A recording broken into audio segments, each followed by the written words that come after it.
And there are three of us today managing the Zoom and admitting people in. So I'm going to rely on Deb Wade and Sam Eisman to help me with managing all of that. So we'll go ahead and we'll get started. And as people filter in, hopefully they can get caught up to speed.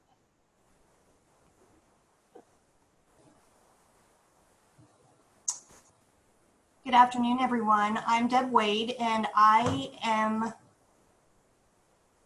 helping today with our session. Our goal is to look at the Oklahoma academic standards for English language arts. They're under review this year, so what we intend to do today is learn more about the revision process and how to give feedback on these current standards to shape the future standards. And so we just have two goals today. We want to explain the revision process for the Oklahoma Academic Standards for ELA. And then we want to give you, the educators here in Oklahoma, a voice in the revision process. And we'll be doing that in the second half of our presentation.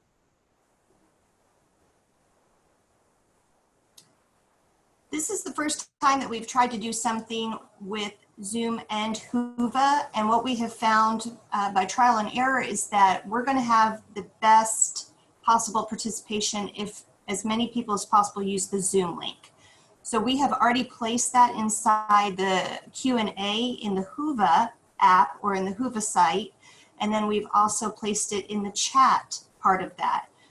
We sent it out yesterday, but if you did not receive it, the link is right here on this screen, on this slide. And so hopefully we can get as many people as possible onto Zoom so that we're able to do some of the interactive things we want to do today.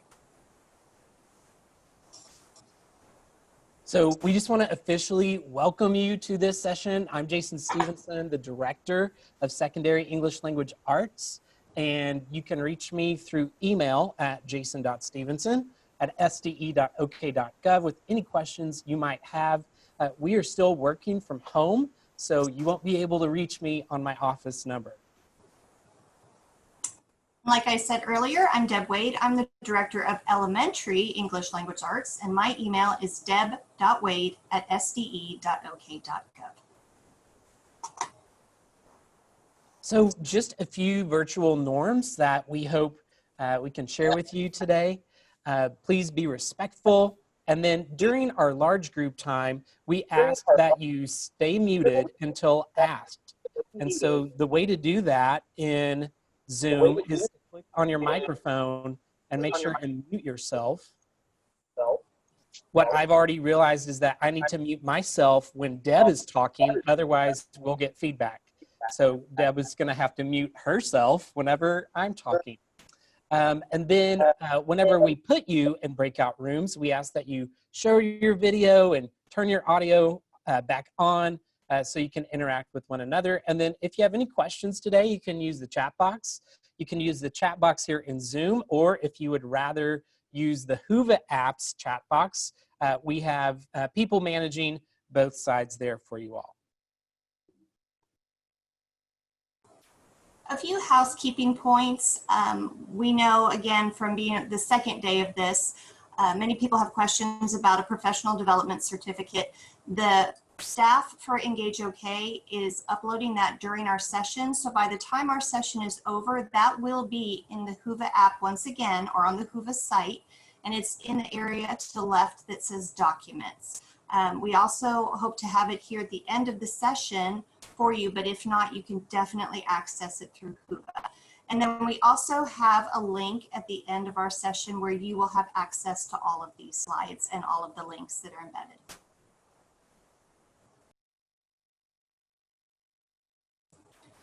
We are going to actually start our day with a quick write, and since the whole purpose of this is for us to take a closer look at the standards that we have and how we move forward from there, I want you to look at the list that we have here. These are our current standards. We have speaking and listening, reading and writing process, reading foundations. We have critical reading and writing, vocabulary, language research, multimodal literacies, and independent reading and writing.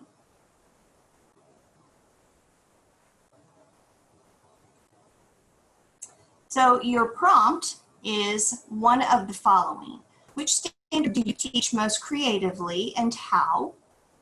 Which standard is the easiest for your students? And if you could explain why you feel that way. And then the last one, which standard is toughest for your students? And again, if you can explain why you feel that way. So we're going to allow time for you to write for several minutes. That'll give us time again to admit some people, maybe for some of you to transition over to the Zoom link. But just be writing as much as you can during that time. If you feel like you want to write to more than one prompt, you are certainly welcome to do so. But we're just going to take a little bit of time. We're going to write to one or two of these and see if we can have a conversation when we are finished. So go ahead and start writing.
So just a reminder, you all have 2 minutes left and you're writing in response to one of these prompts. If you run out of things to say, you could switch to a different prompt.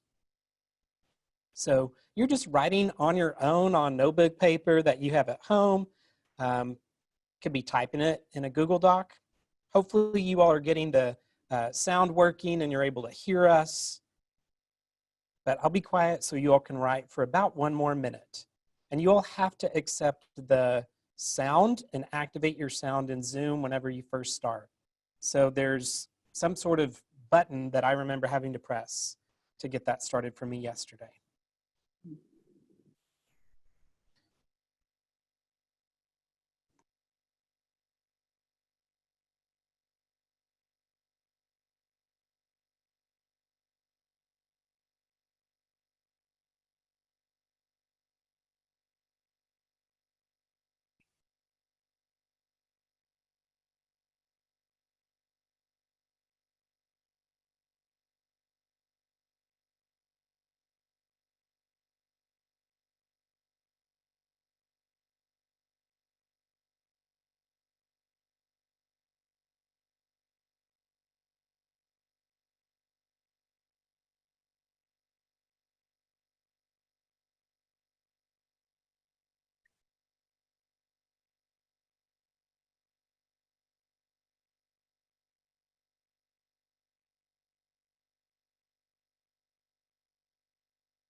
Okay, and that's been 5 minutes. Deb, what are we doing next?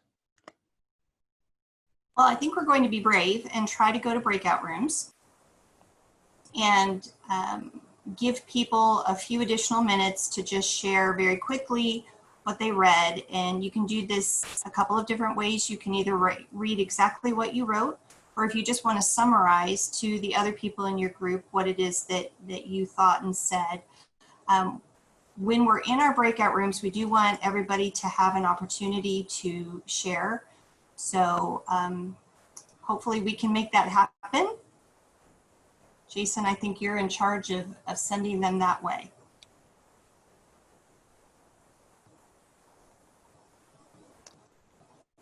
Okay, I am sending them to rooms right now. So they're going to have to press a button to accept being moved into a breakout room.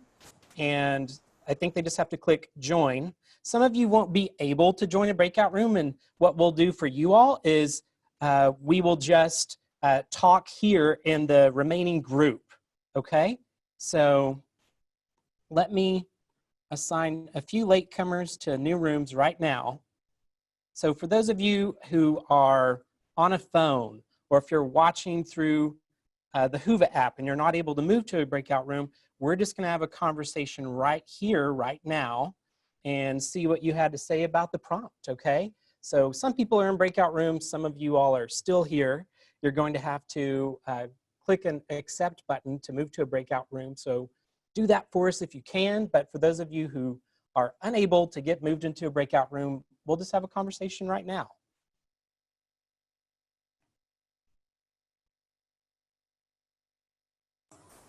So let's see if there's a volunteer here in this big group that wasn't able to move to a breakout room, and see what you think. So which prompt did you pick? And you could summarize what you said, or you could read what you said.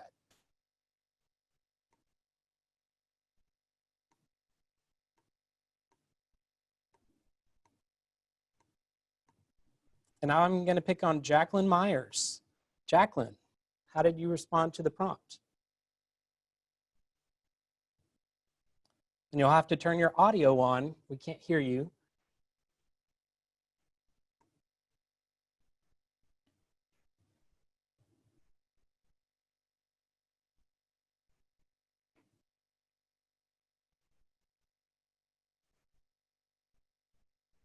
Althea, would you like to share? Can you turn your audio on and talk to us about the response you had to one of the prompts?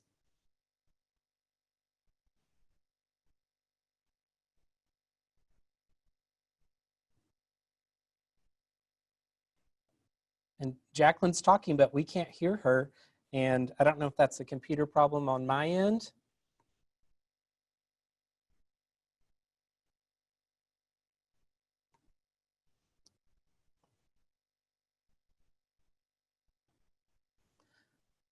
Hi there, Donna. We're just sharing out right now in response to a prompt about the state standards. We had people write about which one that they feel they're most successful with. Oh, and she's gone.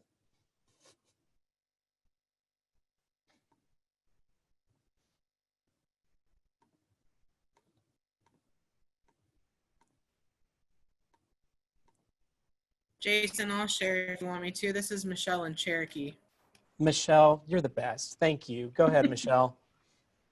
The standard that I have the easiest time teaching is, I believe it's standard 3 that deals with the literary elements, the figurative Critical language. reading and writing. Yeah. Because I'm the most comfortable with that. All of my college classes years and years ago, that's what we did. We didn't focus on any of this other stuff. We just read and talked about it. So for me, that's where I'm the most comfortable being.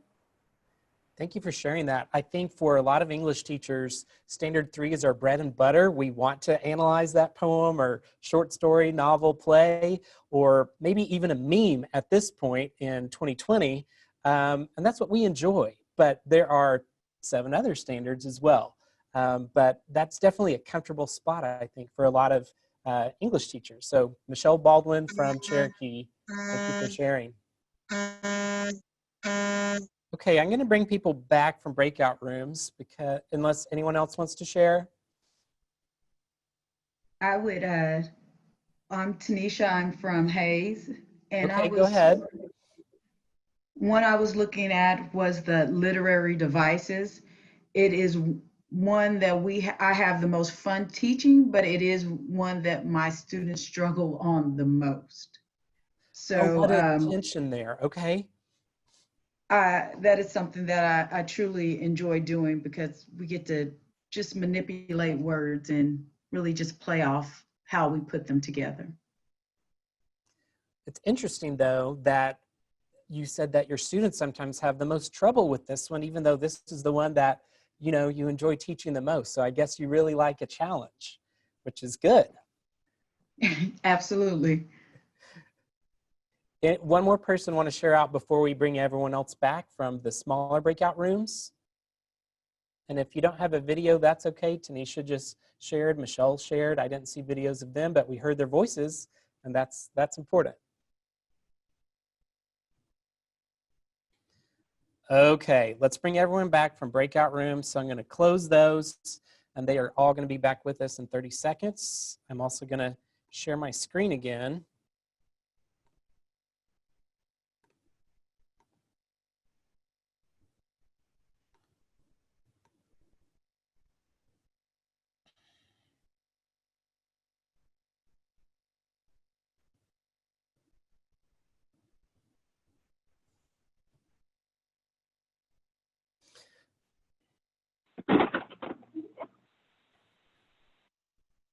Welcome back, everyone. As you get back in the main group, please remember to mute yourself, and you can also turn your video off now that we're done with breakout rooms. Hopefully you had a chance to share out and or listen to someone else share their response to this quick write. I'm gonna let Deb wrap us up here, or see if she wants to do anything else with this slide. We have time for someone to share with the whole large group.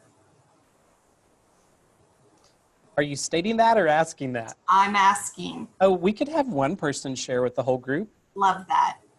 If someone could either type yes in the chat, or if you could raise your hand, that way we'll know you're willing to share with the whole group.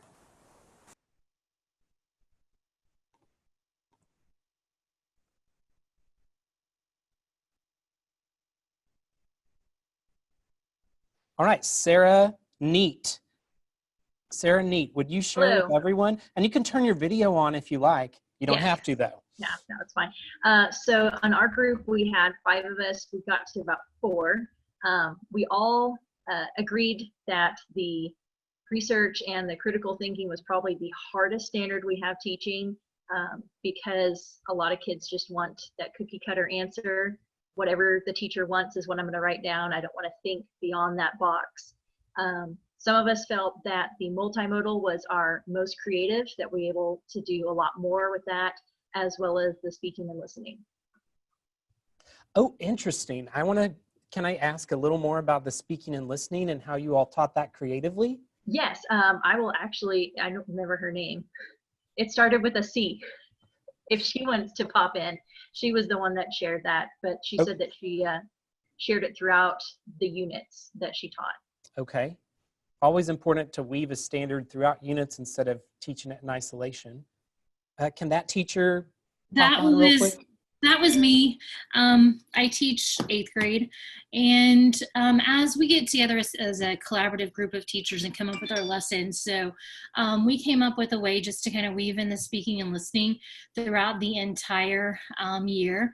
Starting off the kids doing like small group presentations so they're not as intimidated, moving on to where they're presenting in front of a whole group, and explicitly teaching them how to present, not just kind of sending them out there on their own, giving them examples, allowing for practice. I know we're on a time crunch, but as a group of teachers, we felt it was important that they learned this skill and then they also had the time to practice. So we even offered in-time class time for them to practice with their peers. Their peers gave them suggestions. As teachers, we were walking around conferencing with them, giving them feedback and suggestions for when they were to present in front of the whole group. And then also we talked about audience and what it means to be a good audience member and things like that. And we didn't just do it like one unit at one time. It was throughout the year with most of our units that we do.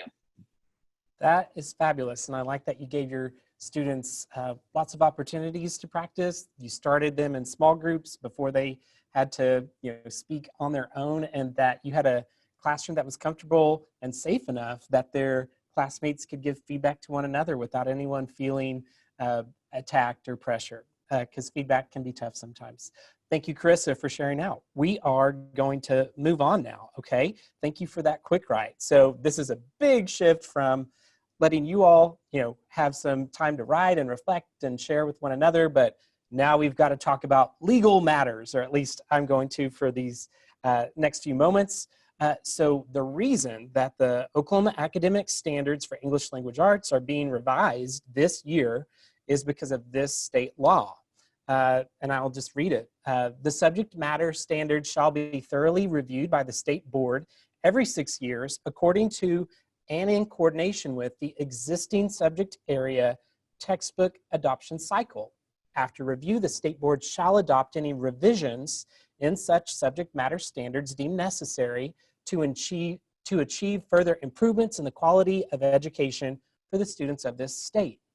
So 2 things just to highlight from that law, that it's supposed to be every 6 years, but then also it has to be in conjunction with the textbook adoption cycle. And I'm not going to get into the weeds too much here, but the textbook adoption cycle recently got changed and revised. And because it got changed and revised, when we adopt English textbooks got bumped up sooner. And so that is why we're doing the revision of ELA standards in 2020 whenever they were debuted back in 2016, right? So 2016, only 4 years ago. So according to the law, it should be every 6, but it also has to be in conjunction with the textbook adoption cycle. So I know some of you are just now maybe getting used to and comfortable with the newest version of the Oklahoma Academic Standards, but that is why they're being revised again. So one of the things that we needed to do was have different committees in place to help guide this process. And we actually took the advice of people who have gone through this process before, and we formed an advisory committee, educators and stakeholders from around the state, and we had them come together, and their job was to make recommendations to the level of revision that was needed. Was it major revision, minor revision, or none at all? And they did that for each of the 8 overarching standards. And for each grade band, we had them in early childhood, upper elementary, middle school, and high school.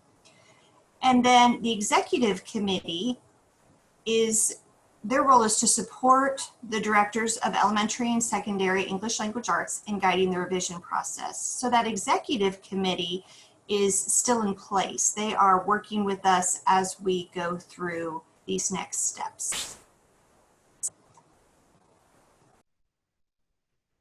And then we still have 2 more committees in relation to our state standards, and some of you might be serving on them. The writing committee will be the group that actually reviews and revises the standards, coming up with the new language, and they'll also be responding to the feedback that they get from the draft review committee and any public comment that might come in. We have already met with the writing committee once this year. We did it all on Zoom virtually, and we'll meet with them again soon. And then the draft review committee, we haven't met with them yet, but we will later this summer. And what the draft review committee does is they look at the early drafts that the writing committee puts together, and they provide feedback so that more voice and stakeholders have a part in this process. May I have a question, please? What's your question? Yes, I would like to have a question. Language is something which keeps on changing. And if a language does not change, is not alive anymore. There is always a lot of issues between linguists and grammarian. There are things language changes. We are not using the language which was used in Shakespeare's book or other things. There are things, coin words as you know, the world that changes, technology I'm comes. sorry, I have to stop you. We have a topic that we're focusing on today, and if you want to ask that question through email, I'd be glad to get back to you. We Okay. don't have time for that right now, and I'm really Okay. sorry. Okay, we've got to move on. The members of our executive committee that we mentioned a moment ago, Misty Edson is a district coordinator for Mustang Public Schools. Ginger Howe serves in the same role for Moore. Brooke Lee is a teacher in Claremore, and she is a recent recipient of the Milken Award. Audra Plummer is an administrator with the Oklahoma Virtual Charter Academy. And then Dr. Sue Terrell is a professor at Cameron University. And then on our writing committee, we have teachers and educators, curriculum coordinators, representing 22 different school districts from the state, 1 virtual charter school, and then 3 higher education institutions. The draft review committee has the same stakeholders, with the exception of we do not have any higher ed representatives on the draft review, but we do have 28 school districts represented, as well as 1 virtual charter school. And so just an overview of the standards timeline. We sent out a stakeholder survey back in early February that some of you may have completed, and we're going to share some of those results later on in this session, because we wanted the results from that survey to inform the advisory committee that Deb mentioned earlier. We met with them in late February, and they met again in March. And then the application to serve on the standards committee, whether it was writing team or draft review, that opened in mid-March, right around the onset of COVID-19 and everything shutting down. And so we extended that deadline until the middle of May, and then we made our selections for those committees. So the timeline for our writing team, we did have a meeting in June, and then we will meet again actually next week.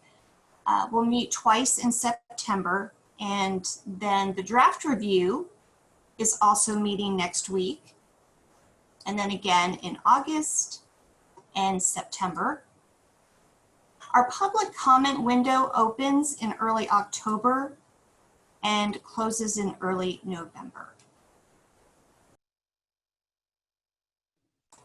And then the consideration or approval timeline that we will need from the State Board of Education and eventually the state legislature could open up anywhere between end of February and then on into May when the legislative session closes. And then the implementation support for those new standards would begin next summer, so that Deb and I can roll out what are the changes, how would that impact your instruction and planning. So I guess, is this you, Deb? It is. If you were paying attention, Jason actually kind of gave our question away here, but in what year were the current Oklahoma academic standards for English language arts passed into law? So type your answer for the year into the chat box.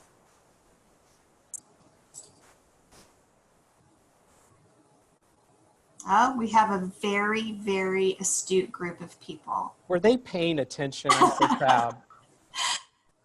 So I'm sorry I gave the answer away, Deb. We have another quiz question later. That's okay. Okay. So that's just kind of good for us to know where we're at right now.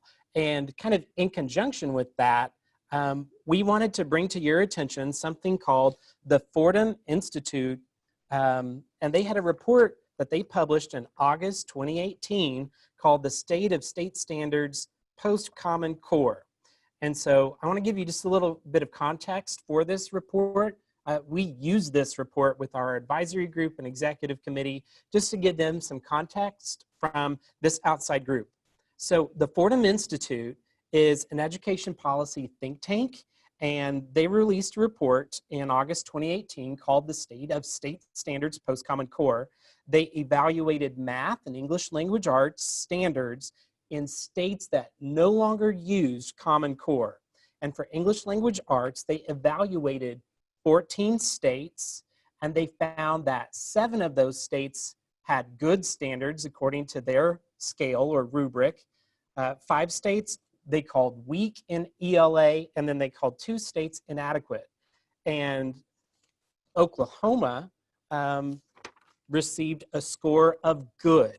So that was on a scale from 0 to 10.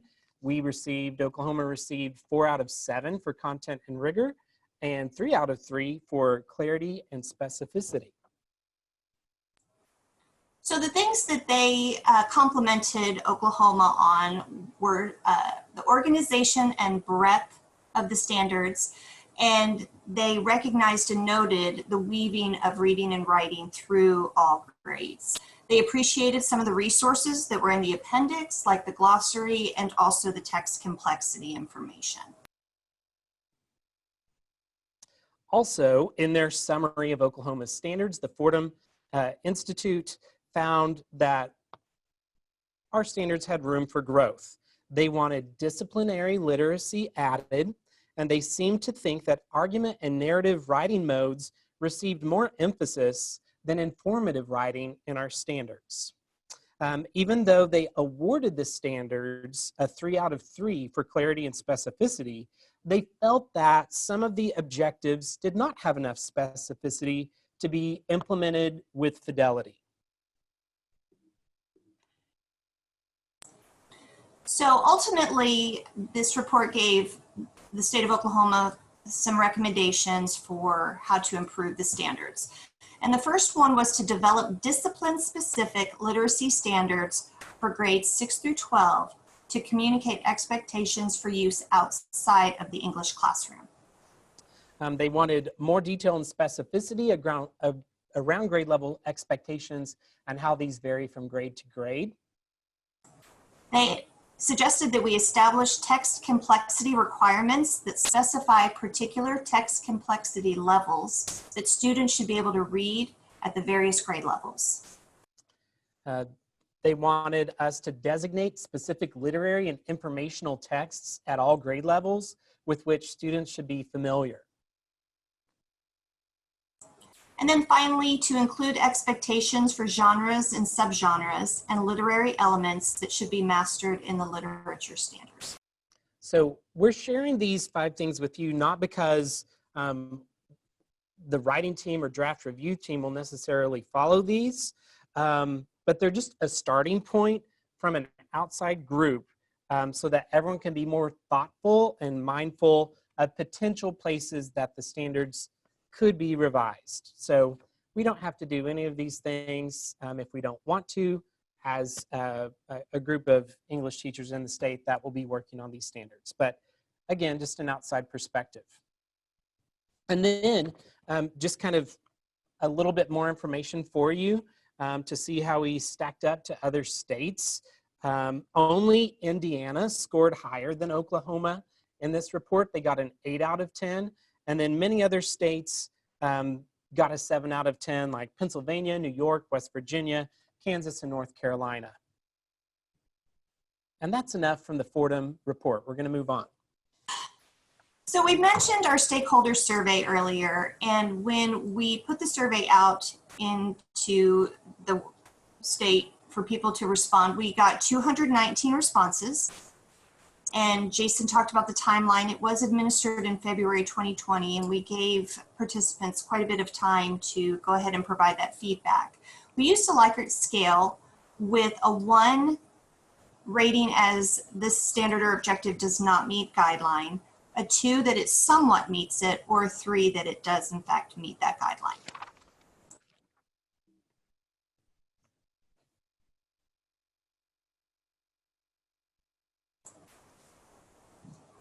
And So Deb, is it is, yes. One of the guiding principles that we have for the standards is clarity. And so when we gave the survey, we asked that participants rate the standards and objectives according to this principle as well as 2 others: clarity, coherence, and purpose. And we're going to talk about those throughout the rest of this session. So you see the sentence here says the standard statements are written with clear language for specific grade levels.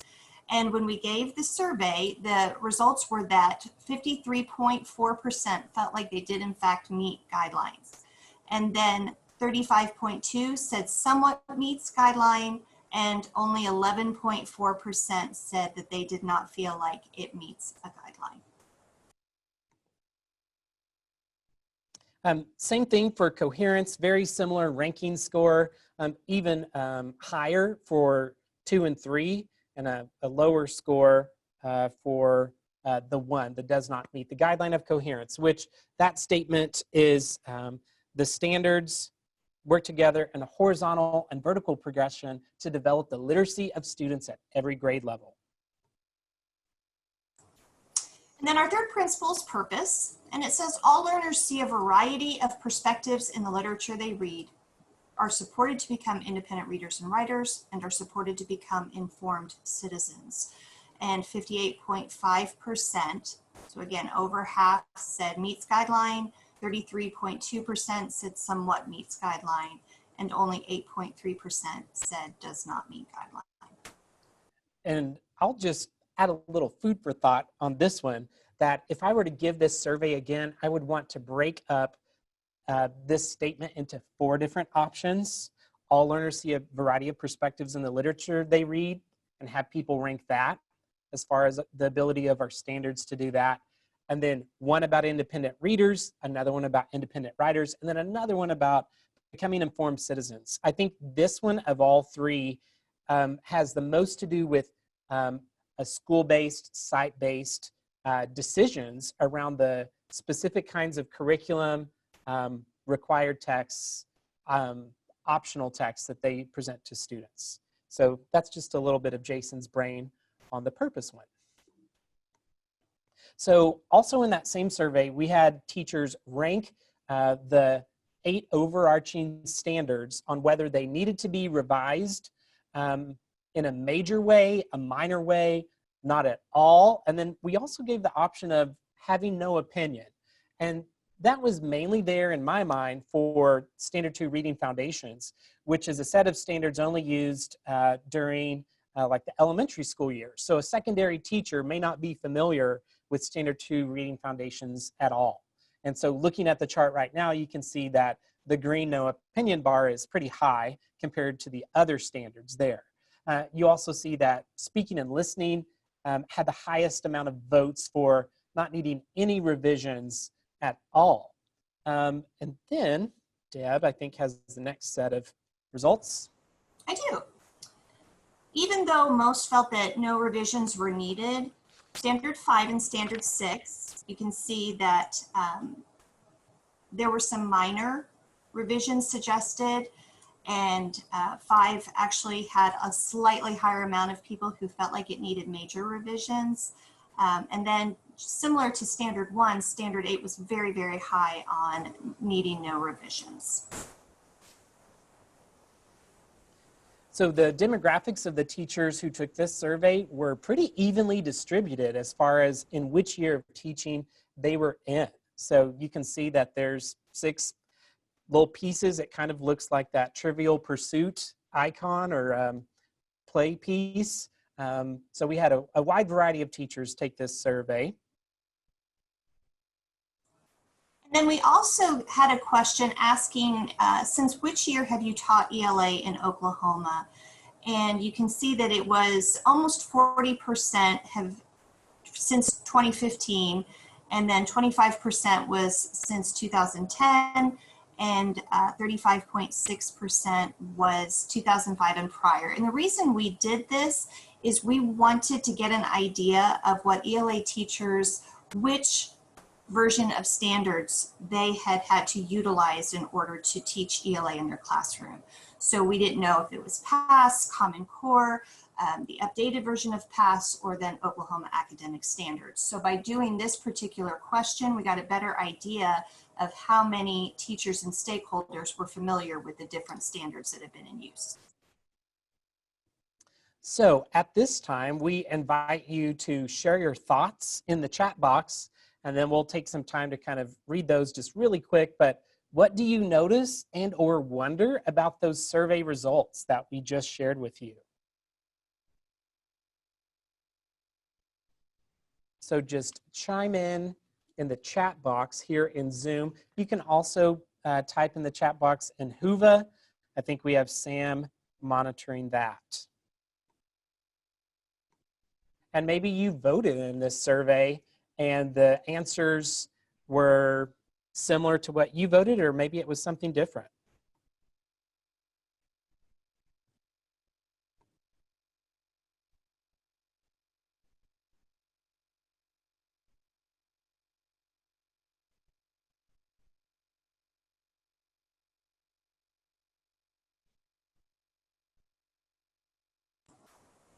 I just read Ruth's comment. She ran the gamut. She was under all kinds of different standards. My goodness.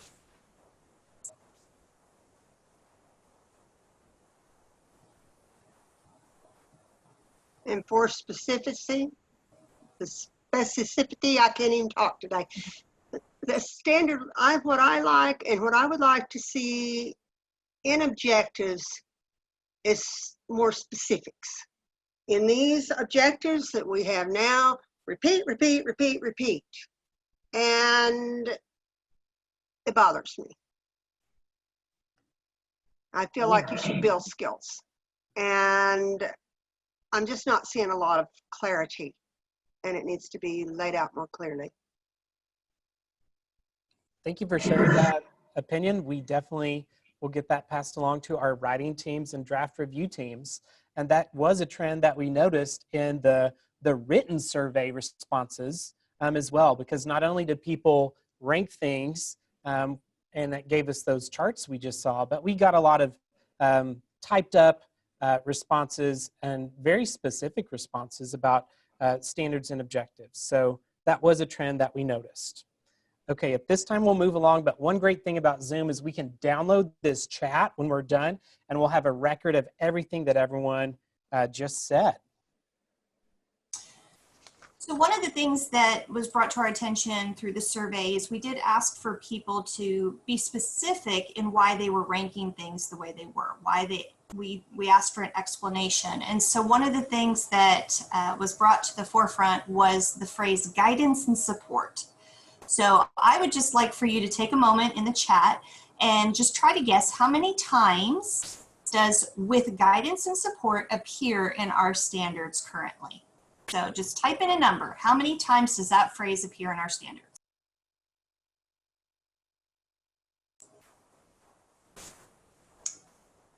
Biggest number I've seen so far is 50. Somebody said too many. 40. And I will say that the elementary teachers, early childhood, upper elementary, they're at an advantage right now because that is where in our standards that phrase appears. And so if you teach secondary, you probably have no clue, but I appreciate a guess.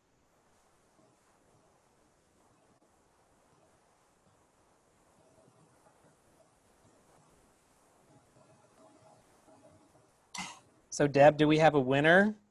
Is someone close? There are several people that have been close, yes.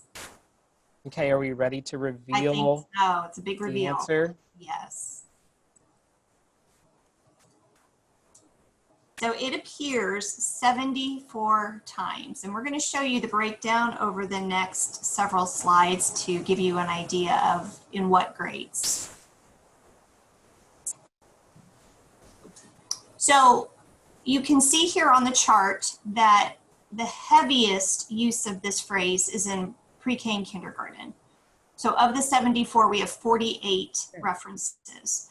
First grade has 14, second has 6, third has 3, and then it drops off to 1 apiece for 4th, 5th, and 6th.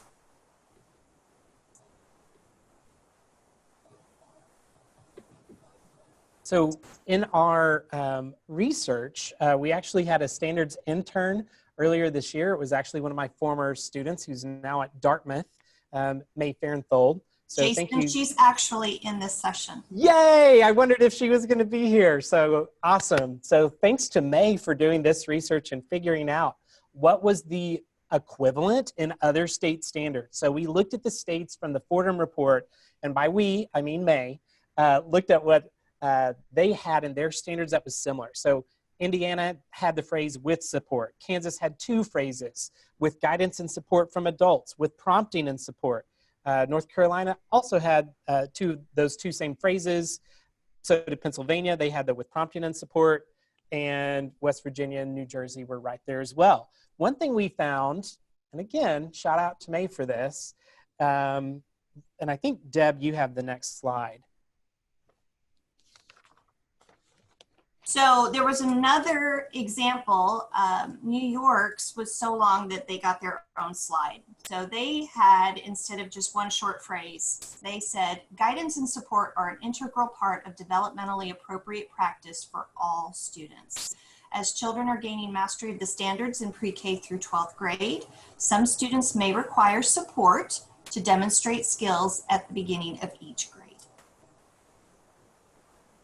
So yeah, New York's was just kind of a catch-all statement, and this was at the start of every grade level standards pre-K through 12th grade. So this statement appears 13 times just once in every grade pre-K through 12th grade. So here is another piece of data and work that May worked on to kind of count and see how often those phrases were used in all of those different states.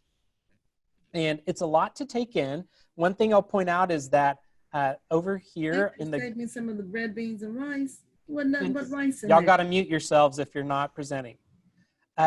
This gray box right here is meaning that this state doesn't have standards for pre-K. So that's why Indiana, Kansas, New Jersey, and Common Core have grayed out boxes. And then you've got the numbers for the rest of the states. Deb's going to do a deeper dive into some of the data here that you see on this chart. So Jason's going to help me out with some incredibly cool audiovisual improvements here. So he's going to kind of click along as I go. You can see in pre-K that Oklahoma actually has the most references with one of these phrases, and it's followed closely by West Virginia. So they have 25 to our 27. So West Virginia is slightly higher in kindergarten, and New Jersey also has a high number, but as Jason mentioned, they don't have pre-K standards. So we had that 22, 21, and 18.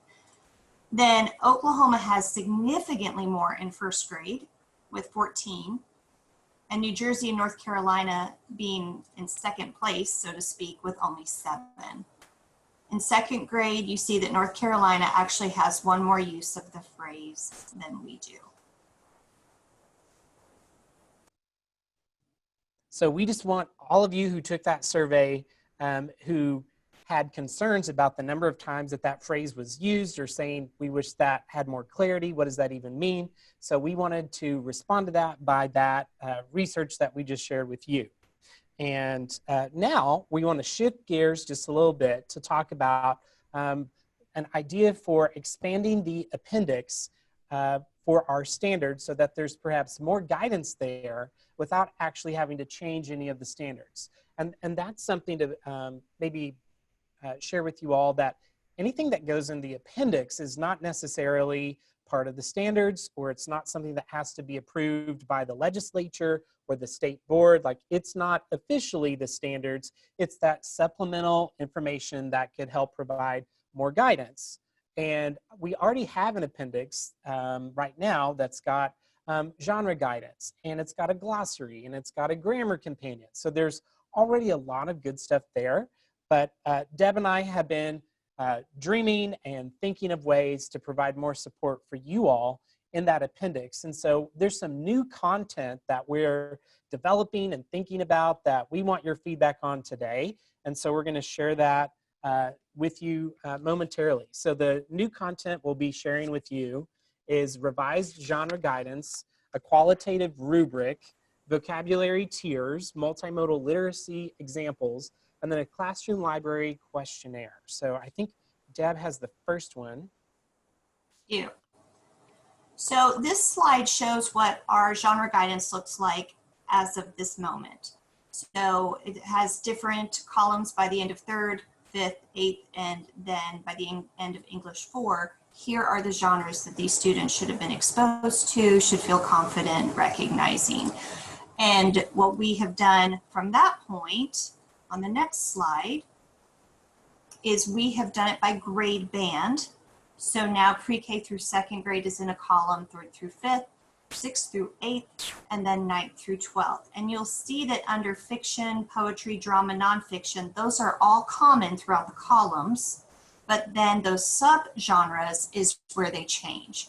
And there's the row down at the bottom where it says plus increasingly complex. I'm sorry, the chat is cutting it off, but basically that the understanding that they're going to continue to build on the subgenres that they've already learned from previous grades and then add the ones from their grade band.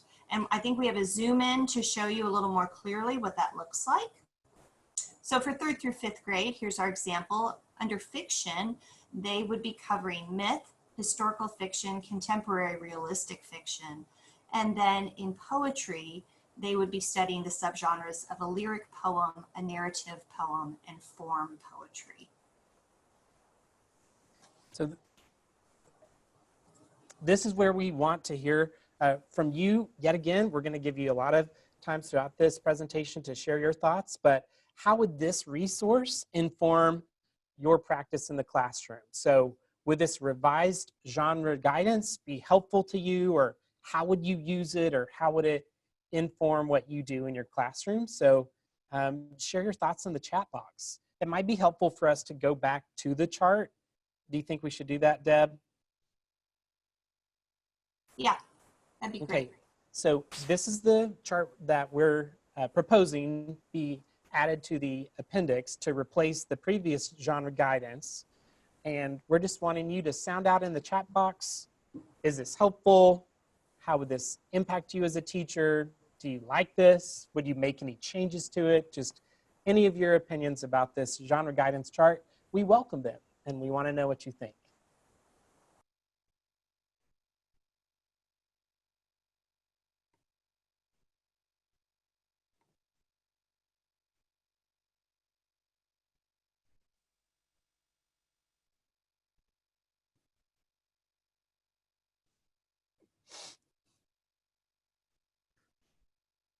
Okay, so we don't want to run out of time. So Deb, I think we're gonna move along. Sounds great.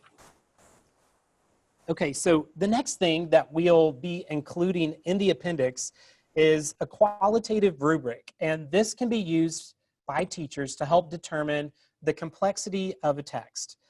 Most of us here in this session are familiar with like a Lexile score, Lexile levels, and that's a quantitative measure of a text complexity. A number can be given to it.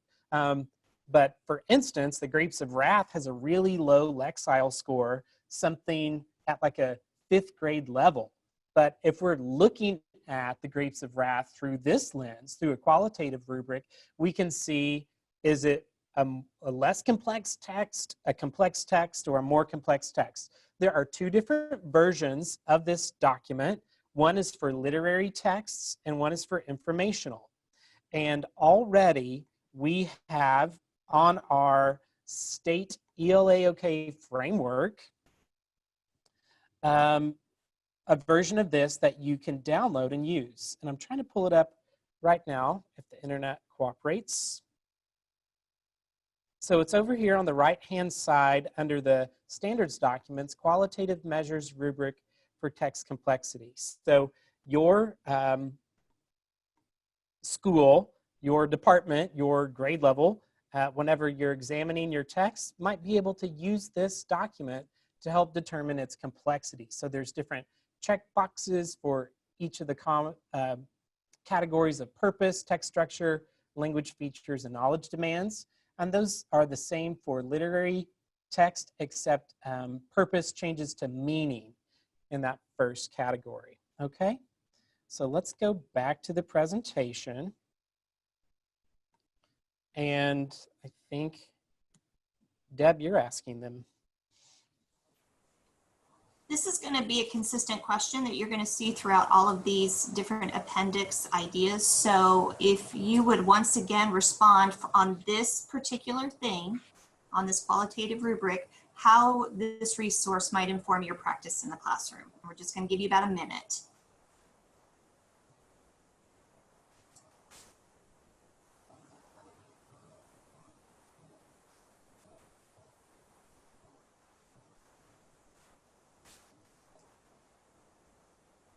Oh, and then someone wants a link to that rubric, and I can go back to it as well.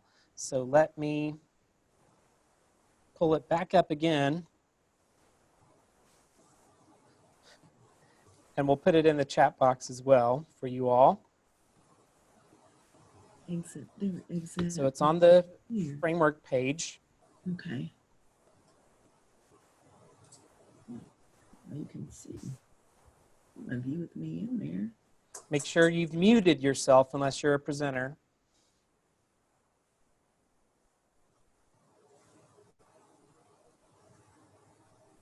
And then I will grab this link and I'll put it in the chat so that everyone has access to it easily. And I've added it to the chat box in Zoom. And if someone wants to get it moved over to the Whova app, that would be great. And I'm talking to you, Sam.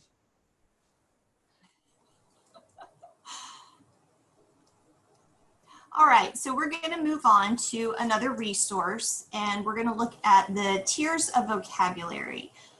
We've had several requests over the course of this past year talking about vocabulary lists, and we can't do that. And so instead, what we're asking is for teachers to, this is not something we've created, this is something that's already been in play, but it makes a great deal of sense, where we focus instead on the curriculum that the districts are providing for their schools and use these different tiers to pull the appropriate words out to help their students. So tier 1 are those basic everyday words. Those aren't even going to necessarily be found in curriculum. Those are just words that we're using, connected to prior knowledge, learned in the earlier grades. They're easily decodable for students, and they're very familiar. And then tier 2 words are those high frequency words that are found in all kinds of texts, and they might be more precise versions of simple words, but they're more difficult to define with context clues. And while we need instruction for words in all 3 levels, more than likely the focus of your vocabulary instruction is going to be here in the middle at tier 2. And then finally, tier 3, these are low frequency words, and they're domain specific. So these are the words that are going to be found in our social studies and our science and our math lessons. They're more common in nonfiction than fiction, and they're often defined within the text.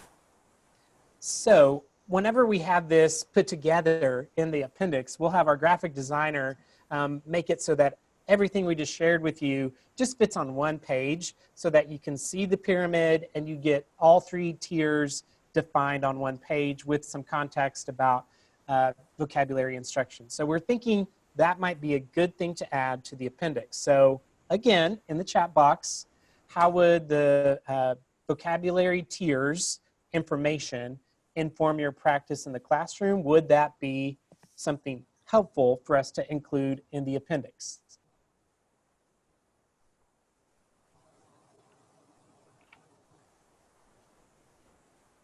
So just sound off in the chat box if you have an opinion.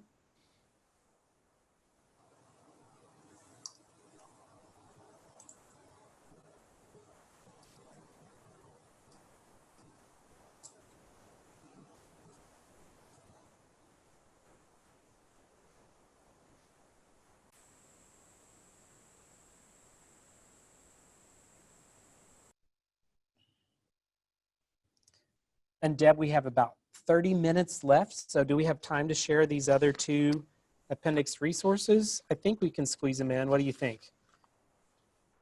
Pretty fast Deb? talkers. Let's give it a whirl. Okay. Deb and I are not in the same room here at the State Department today. So that's why we're having to just communicate live in front of you all. So thank you for your patience with that. We're going to move along. So another resource that we thought might be helpful would be to include some examples of products, multimodal texts that students could use to show their learning to go along with standard 7 multimodal literacy. So we've got a list of examples, and then we've got them broken down by whether they're written, oral, visual, digital, nonverbal, or interactive. And then just a close-up so you can see it a little bit better. We have examples for just oral presentations or podcast or performances, and visual could be something like posters, storyboards, picture books, slideshows, comics or graphic novels, animation, even film.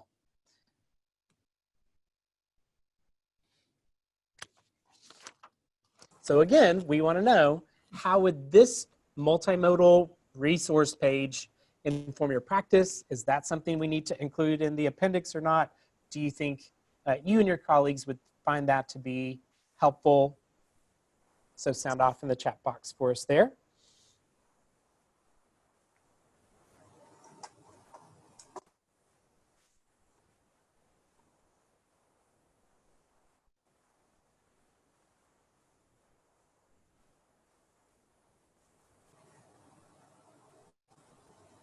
And just one thing I want to point out that I just briefly saw in the chat, someone was asking for, could there be links to resources to use?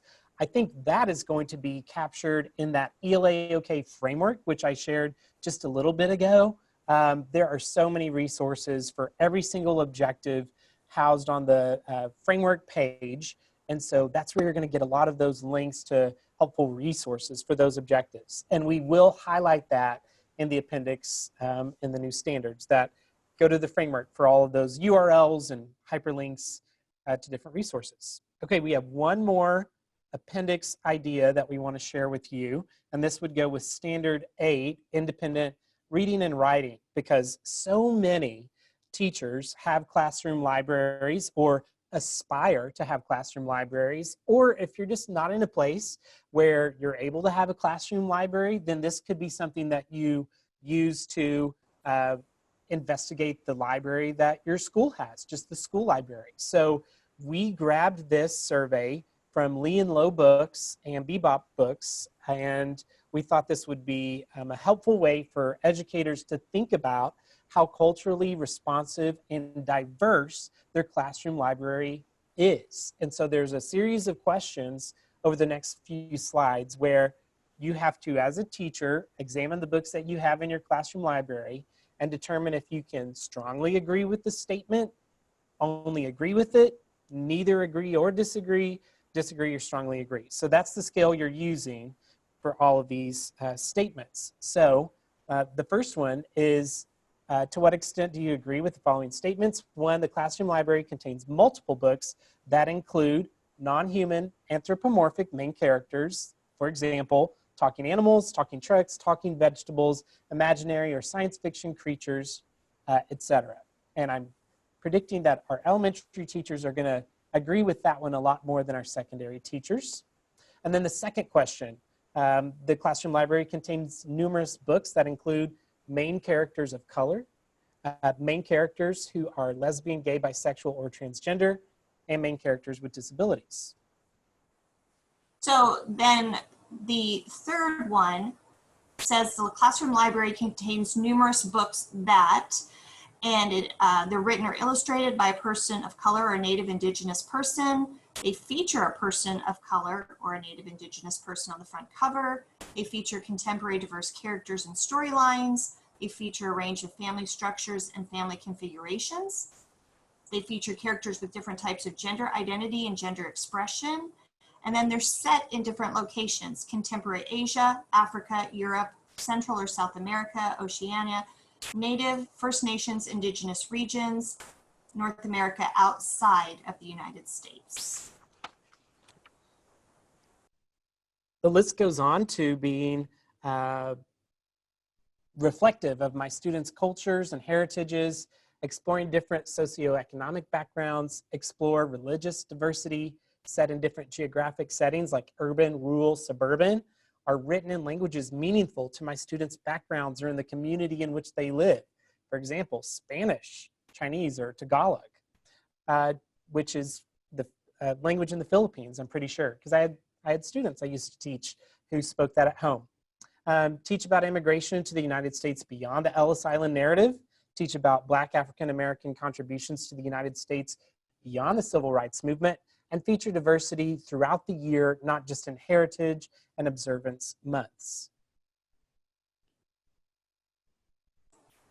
And then question 4, the majority of books featuring people of color or Native Indigenous people are only about issues of race, prejudice, or discrimination, are only culturally specific, like flags, foods, festivals, or they are only culturally neutral or contain incidental diversity.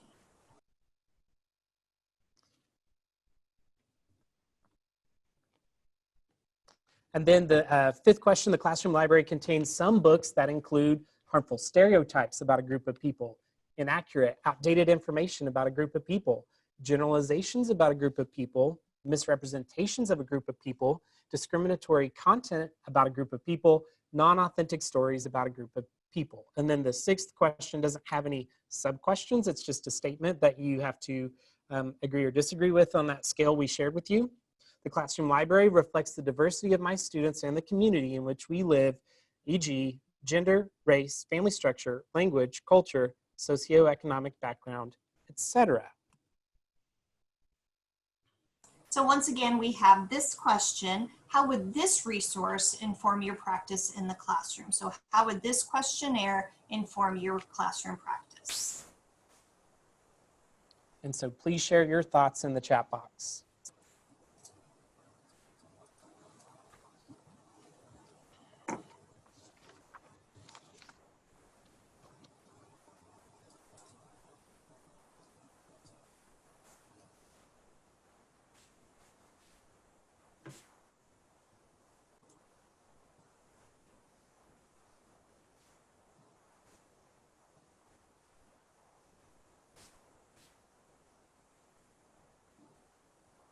Thank you for responding to this and to all of the other things that we have thought about for the appendix.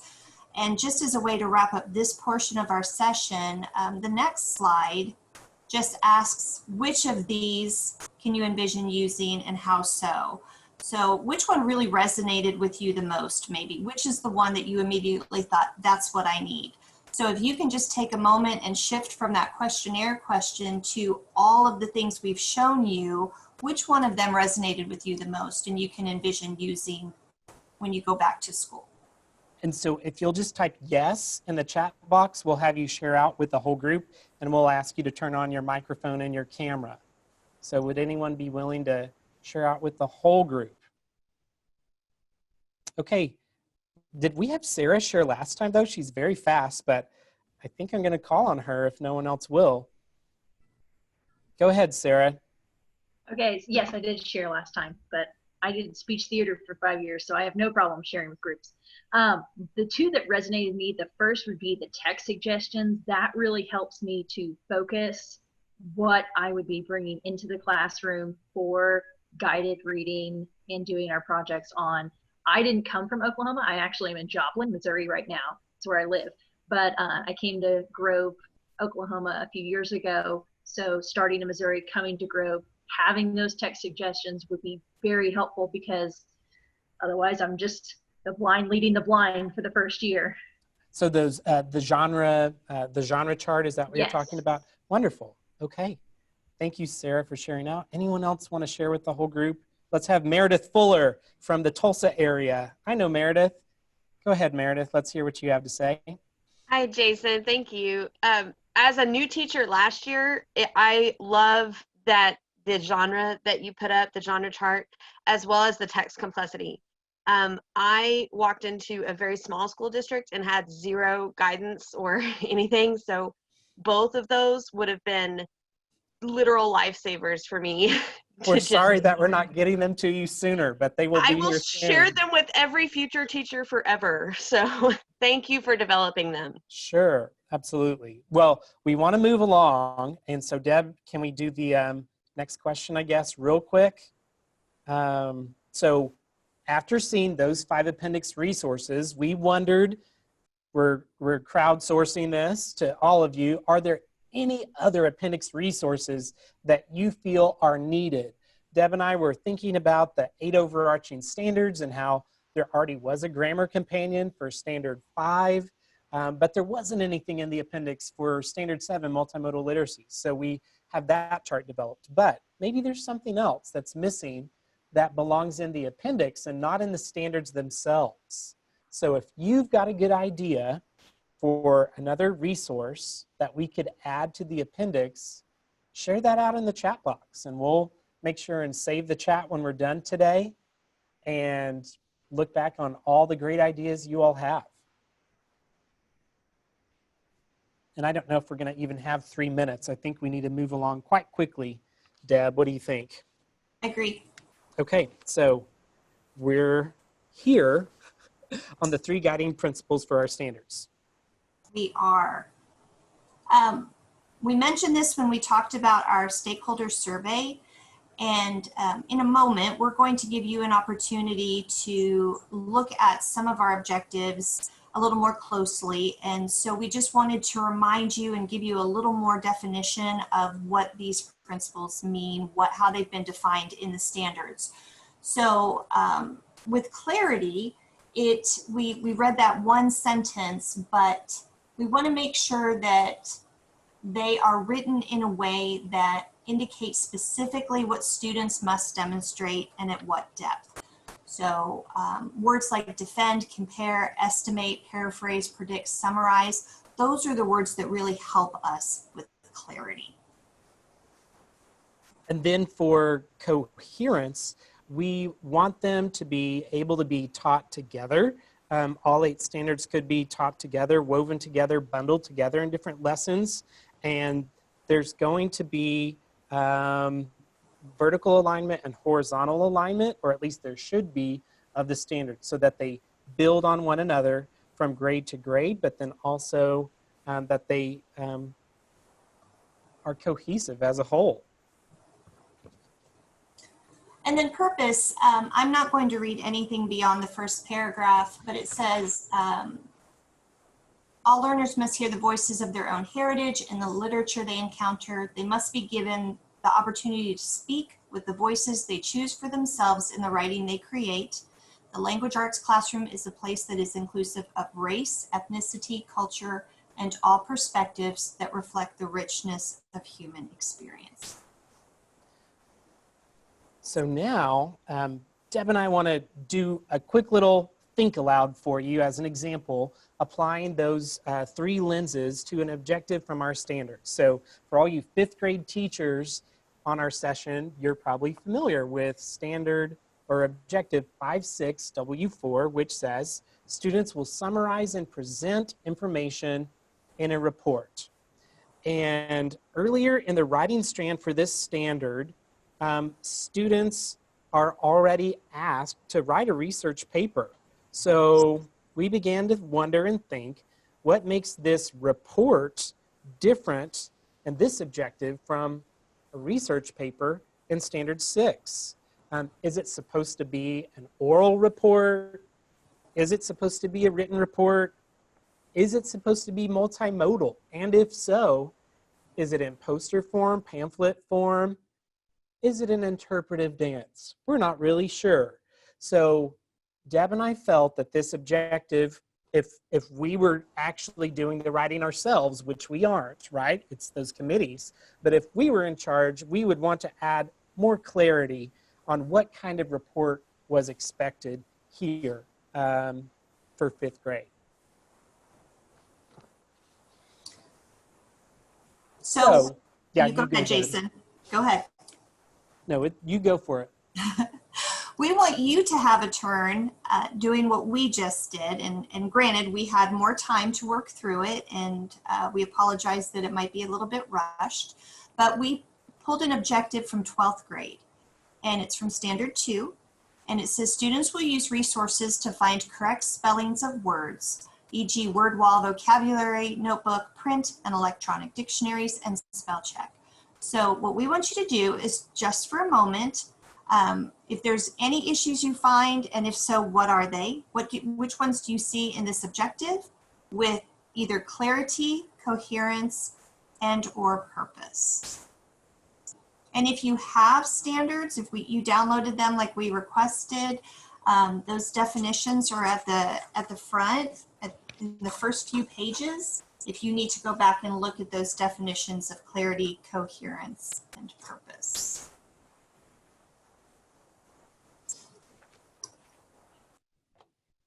So Deb, are they sharing their thoughts in the chat box? Are we going to have someone share with the whole group? Perhaps a 12th grade teacher could share what they're thinking. I would love that. I think that would be excellent to have a 11th or 12th grade teacher weigh in on this. Yeah, the chat is blowing up right now. It looks like, but could a 12th grade teacher or at least a high school teacher share their thoughts on this particular objective?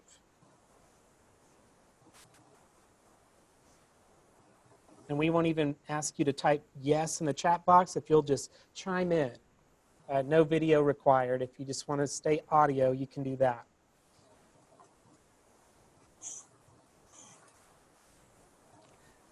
Okay, is my friend Gina Beeson on this Zoom? She teaches seniors. She is. Do you have any thoughts on this objective? Yeah, I saw where several people commented on the fact that there was really no purpose for in what context are we asking students to use resources to find correct spellings.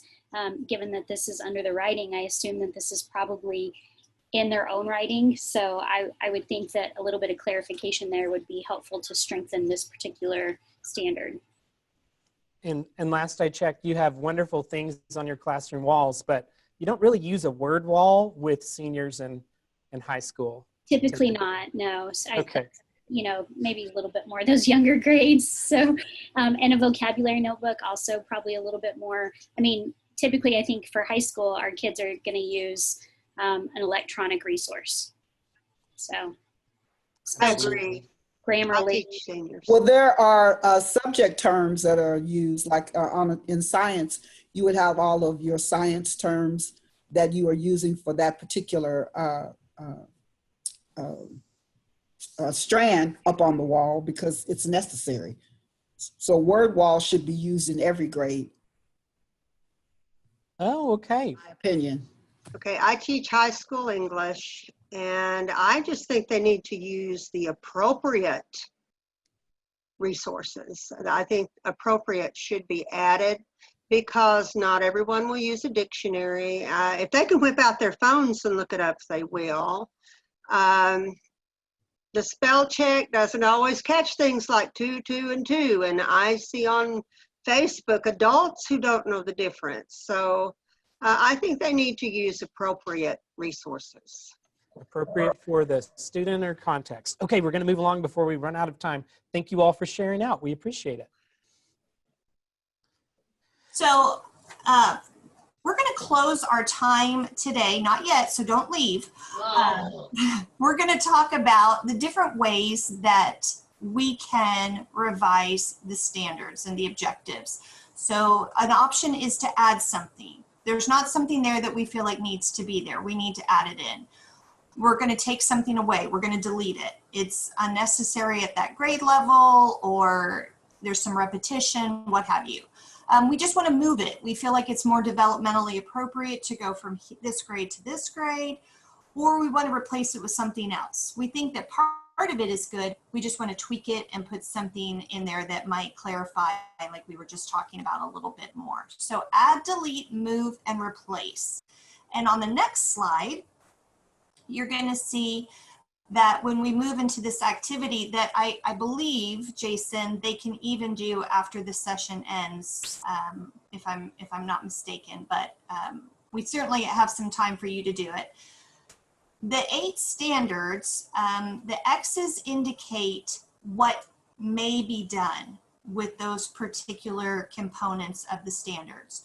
So the 8 overarching standards can be moved around, or they could be replaced as far as the wording of them.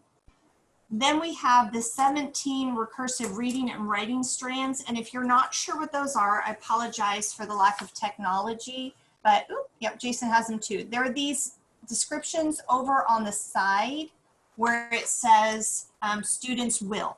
So those are our strands. Those can be replaced. And then our objectives and our words and phrases, it makes sense that they can, all 4 of the things can happen there, because if we're going to add or delete or move or replace, then obviously we're going to do that with our words and phrases. So that can happen as well. So this chart is just to show you where the X's are. Those are the areas where things could happen.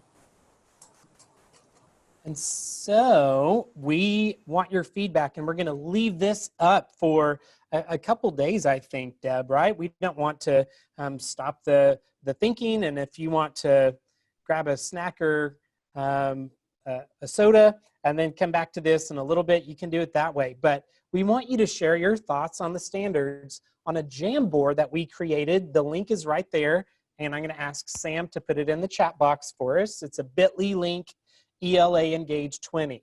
And so each of the 8 overarching standards has a slide where you can add a comment, and you'll be able to remain anonymous if you'd like, and you'll just need to say what you think should be added, deleted, moved, or replaced. So we want to walk you through that really quickly before we run out of time so that you can see how it works.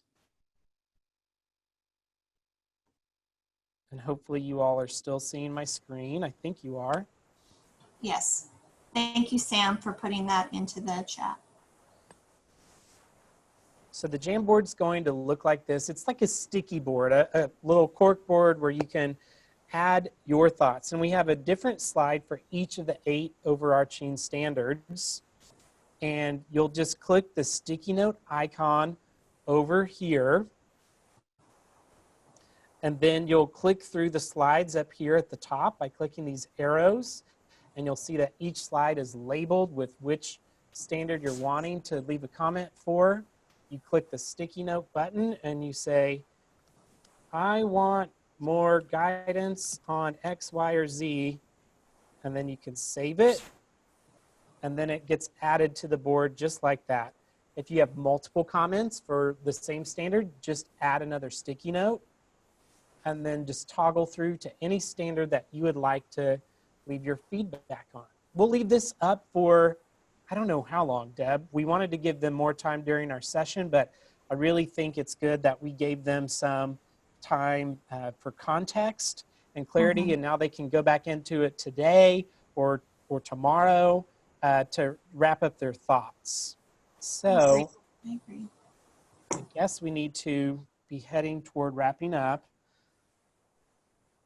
You can open the Jamboard now so you don't forget it, and come back to it later today or tomorrow or sometime soon. So we wanted to make sure that you had a copy of all the slides that we shared with you all today, and the digital link to those slides is in this bit.ly link right here.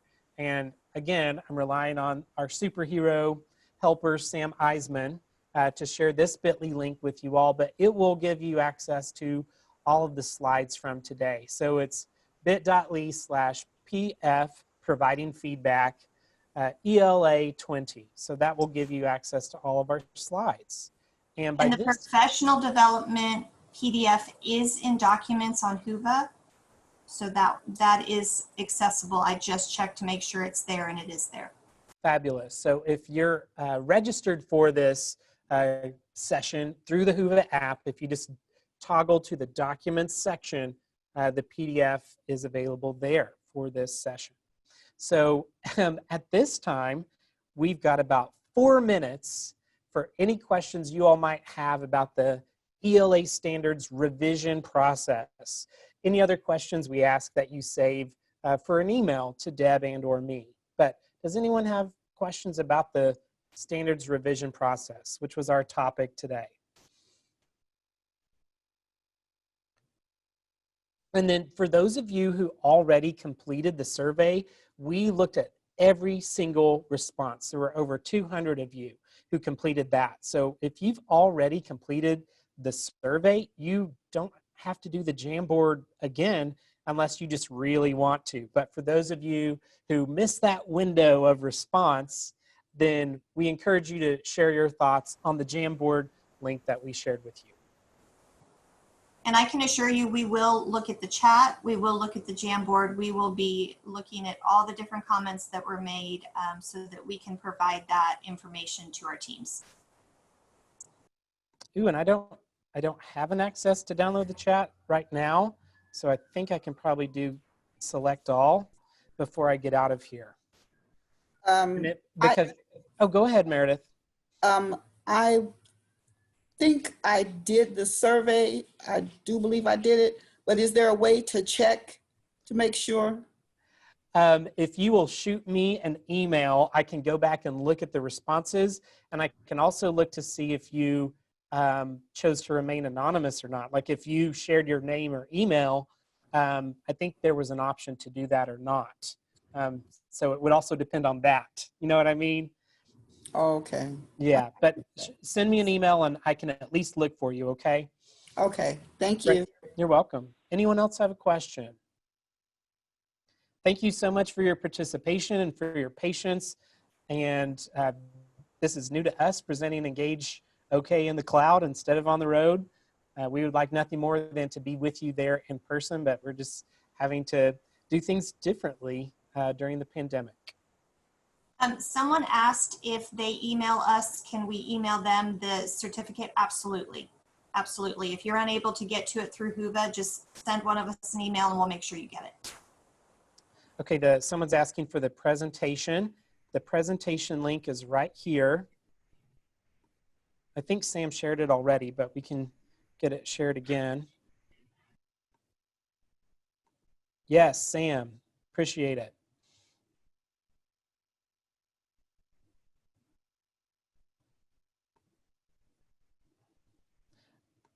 I'm going to stop sharing my screen. And then if you've got questions, we'll hang out for a little bit more. But hopefully you can get all the documents downloaded that you need.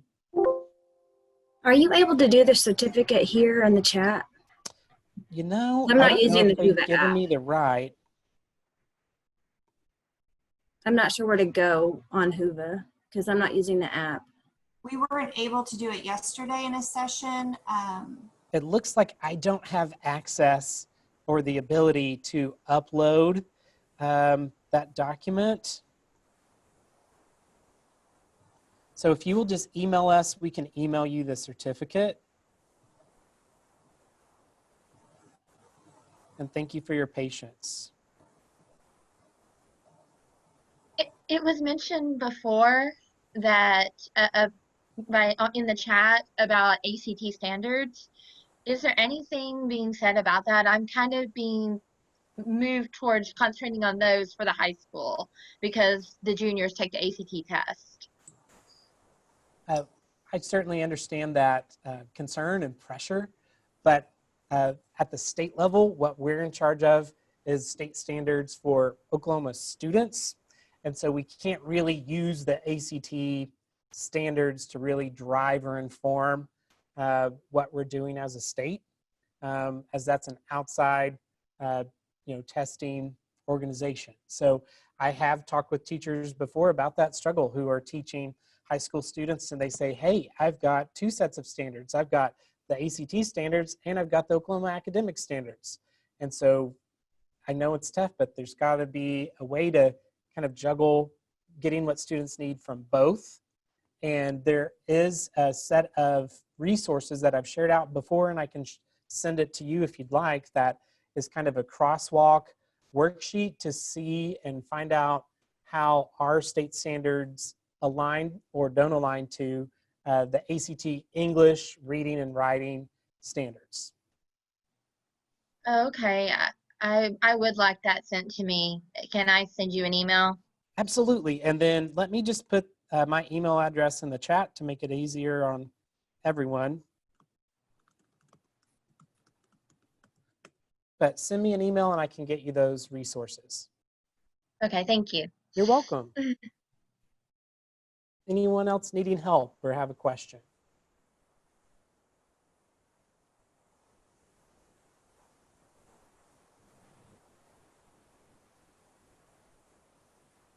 And then if any of you all missed the first half of the session, I saw a chat just now about that. We will be able to share this whole recording, I think sometime soon. I don't know if it's tomorrow, how immediate it will be, but we recorded this today. And so they'll be able to upload that and share that for anyone who missed the whole thing or who missed part of it.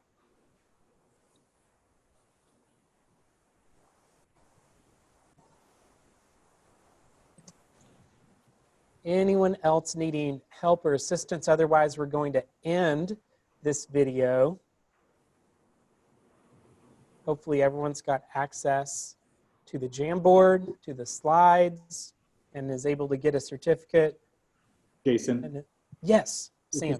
Don't end it yet. I'm still trying to figure out how to download the chat. It's not working on my computer. Yeah, it's not working on my end either, but what I just now did was I copied the whole thing, and I'm going to see if I can just paste it into a Microsoft Word document. Jason, can you hear me? I can hear you, yes. Okay, this is Margaret. I was wondering if there was anywhere where I could find those resources about the ACT standards, or if I did need to email you, just to try to make it easier so you didn't have 9,000 emails.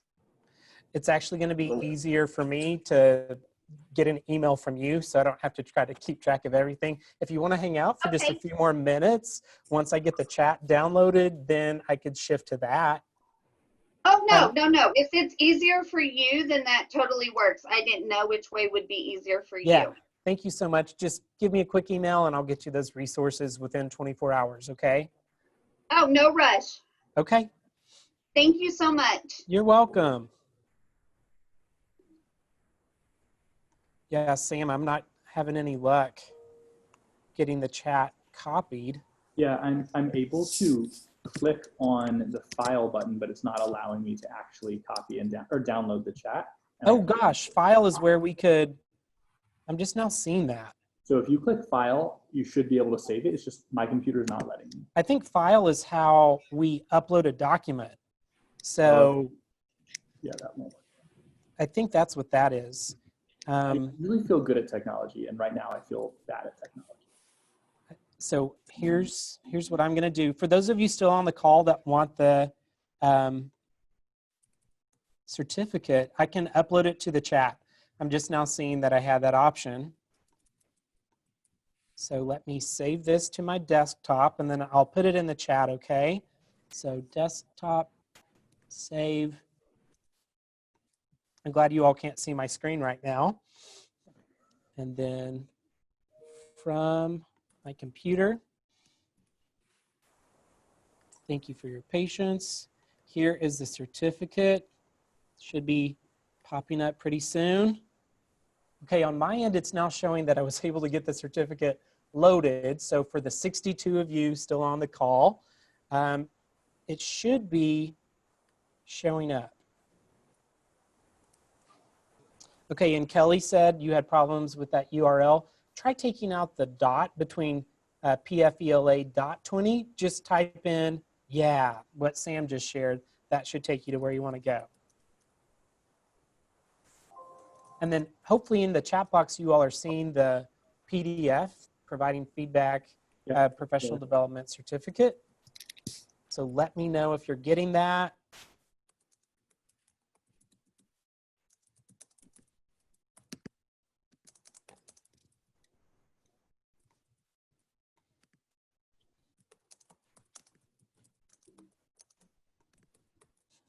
Sam, I'm trying to just print the chat box, and that's not even an option, apparently.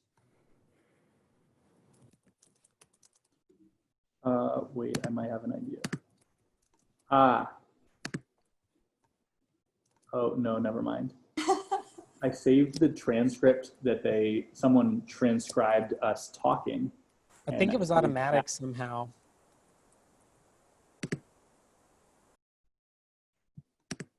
How do we get Jeremy to come save us? I'll get Dawn. Yeah, thank you so much. Okay, we're going to hang out here until we make sure we get the chat saved.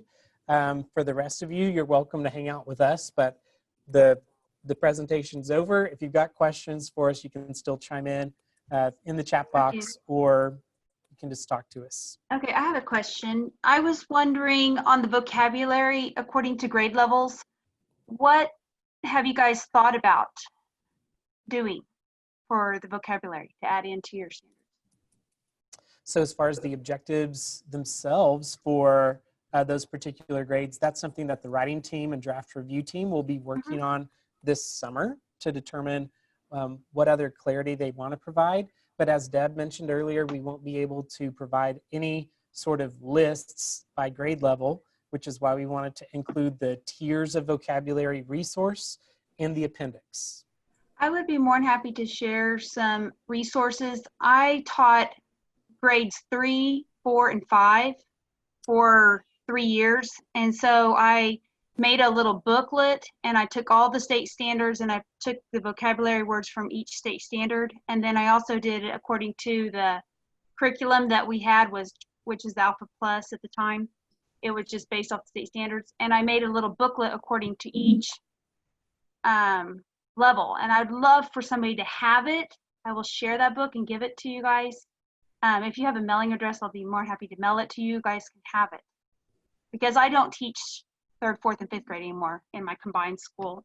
But I mean, I had all the state standards memorized at one time for those levels, but now I'm teaching 2nd grade. Ellie, I put my email in the chat. Is it something that physically needs to be mailed or could it be shared digitally? I physically took, what I did was I did my word wall for 3 years. I put it up there and I color coded it. And then I went through and I labeled next to each one what standard it went with. And then I went through and I took the huge word wall down and I put it into a notebook according to different grade levels, according to different skills, like if it was a science-based skill, a math skill, or a reading vocabulary. These are all vocabulary words only. And so it's pretty much like a book that I wrote one summer over, but this has been over about 5 years. So you guys are welcome to use it. There might be stuff that's updated since then on standard-wise, but whatever's been updated in the last 5 years, you can add in, use what you want. So I know Deb's responsible for elementary. Deb, are you wanting her to mail that to you or send a digital version if she has it that way? I'll email her. Okay. Thank you. Yes, thank you. Thank you. Melinda, did you have a question for us? Okay. We can't hear you. I was just hanging. I had you scheduled. I'm not scheduled for something else. And if there's something going to be said, I wanted to get in on it. So no, Sure. I have to contribute, just checking it out. Thank you, Okay. though. Yeah, you're Melinda, welcome. And Melinda, if did you you get that want to provide feedback on the Jamboard at a later time or later today, we sure appreciate it. Melinda, did you get the link on that Jamboard that I sent you? And then Michelle, I put the PD certificate in the chat box again. So hopefully you're seeing it and are able to get it.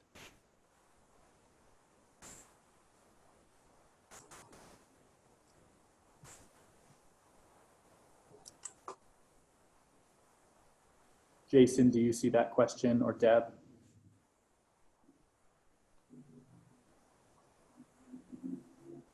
Yeah, Michelle. So the diversity survey, yeah, the rationale for that was I wanted teachers to be more reflective on the voices that they highlighted and silenced in their classroom libraries. With all sorts of things going on in our world today with the Black Lives Matter movement, I felt it was appropriate to have some sort of classroom library questionnaire to help teachers maybe be a little more thoughtful of the books that they include in their libraries.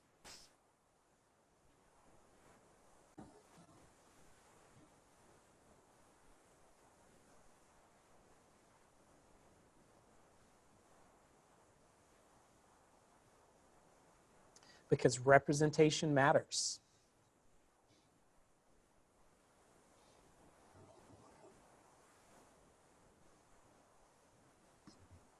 Okay, Sam, do you have any idea of what we could do Yeah, to get Jeremy just emailed me or just texted me, all accounts should be set to autosave chat once the meeting has ended. Okay, so we'll just have to go back and get it after the fact. Yep. And they'll have to send it to us, so we'll make that request. Okay, so we're gonna end this meeting 13 minutes after it was supposed to be over. And thank you all. Anyone else need anything before we shut down the meeting? Remember, you can email us if you needed a copy of the certificate. Okay. All right, everyone. Until next time, we'll talk to you later.